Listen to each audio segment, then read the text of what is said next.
So, entrepreneurs are always looking for ways to save money. And one of the ways that people try to do that is by asking, do I really need to have a written contract?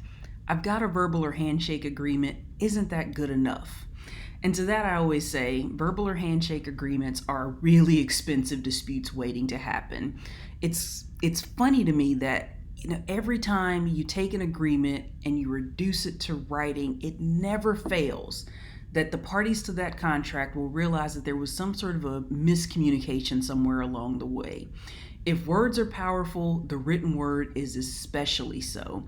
And every time I deal with a dispute over a client's verbal or sometimes just poorly written agreement, it never fails. The two sides have a completely different view of what the terms were, what they thought they were agreeing to, what everything in the contract meant, what got left out and should have been there, what they had discussed beforehand, right? And those misunderstandings can be easily avoided by simply putting the agreement in writing in a way that is clear and unambiguous. If you're looking at the document and you have questions about, well, what if this or what if that, the document's not done. It's not ready to be signed.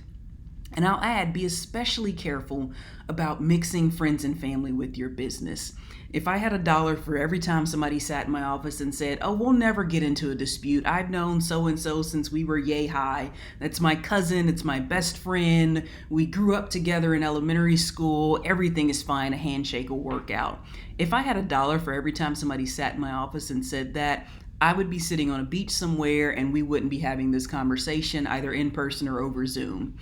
The very nature of those friends and family type relationships actually creates a greater potential for business disputes and misunderstandings. It's not unusual that it's the fight at the family barbecue that then spills over into the business that creates even more problems. So if you want to preserve your relationships, put your business agreements in writing.